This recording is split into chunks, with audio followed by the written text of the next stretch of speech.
morning. Hope you're doing well today. Another beautiful day God has made for us. And, it's fun to not have a lot of worries and troubles. Not that I don't have things going on that I wish was better. But through it all, that old song they used to sing, through it all, I've learned to trust in Jesus. I've learned to trust in God. And that's what's so good about being a child of God today. And not only trusting in our Lord and Savior, Jesus Christ, but learning to trust my fellow brethren in the Lord. And we see in a day and time in which we're living in so many churches having problems, staying together, working as a unit. And I know I spoke about this yesterday, but I want to do it again. And just to stress the importance of us working together. If you turn to Ecclesiastes chapter 4, verse 9 and 10, listen to what it says. 2 are better than 1, because they have a good reward for their labor. For if they fall, the one will lift up his fellow. But woe to him that is alone when he falleth, for he hath not another to help him up. So the old saying, 2 is better than 1, is so true in our walk with God and in our working together as a church, getting the message of the Lord out to this lost and dying world. It is so important today that brothers and sisters work together. It says here, companionship has many advantages, for God did not create us to live alone without fellowship. Folks, there's so much to be obtained by fellowship together, worship together, eating a meal together after service, where we go back to the fellowship hall and everybody brings a little something together, and we all sit down and we laugh and we talk and we maybe cry when others are hurting, but we spend time together. And somebody asked me about that the other day, about the church doing things like that, and I said I want an active church to where we're working together to grow stronger together, to make that bond tight, to where we working to lift up others. We all need love, help, and support of friends, families, and fellow believers.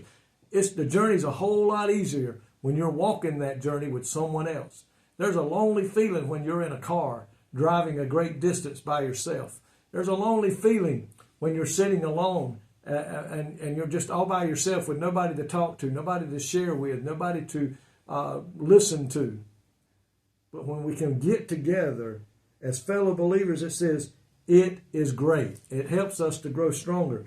Cooperating with others has its advantage. Listen to this. It says, life is designed for companionship and not isolation, for intimacy, not loneliness. And some people do prefer isolation, thinking that they cannot trust anybody. But my friend, if you get into a body of dedicated, Bible-believing Christians who love one another, who have that godly love, that godly concern for each other, you couldn't ask for a better family to belong to. Nothing wrong. I love my family with my brothers and sisters, and we get along great, and I'm thankful for that. But there's also something even greater when a body of believing saints and Christians come together, praying, exhorting one another, lifting one another up. And we are here on earth not to serve ourselves, however, but to serve God and others. Folks, that's what grows a church. That's what makes a church want to get up and work for the Lord. And I tell you what, this world needs it more than they ever have before. Saints of God praying, saints of God studying the Word together, saints of God going out and witnessing and testifying and visiting other people who need to know about God. So if you're a member of a church today, I pray that church is that kind of a church that comes together and works together. Remember how we used to do see the steeple, open the door, and see all the people? I pray today that we see people in our church that are coming together, hugging each other's necks, telling each other how much you love them and that you're there for them. So listen to what it says one more time. 2 are better than 1, because they have a good reward for their labor. For if they fall, the one will lift up his fellow. But woe to him that is alone, for when he falleth, he hath not another to help him up. Pray today. If you're feeling that way, get into a church, a Bible-believing church, a church that knows the Lord, serves the Lord, and shows the Lord in everything that they say and do. And when you get into that church, Don't just sit on the back pew. Get involved in that church. Get to know the people and let them get to know you.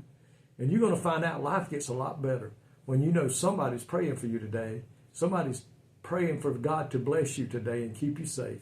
Nothing like having a church family. Lord, I thank you today for the church family that I belong to. I thank you, Lord, that we love one another and we lift you up and we serve you and help our fellow man.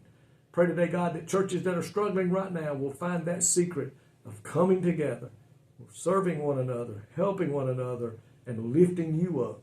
And I pray that today in the name of Jesus Christ, our Lord and Savior. Amen.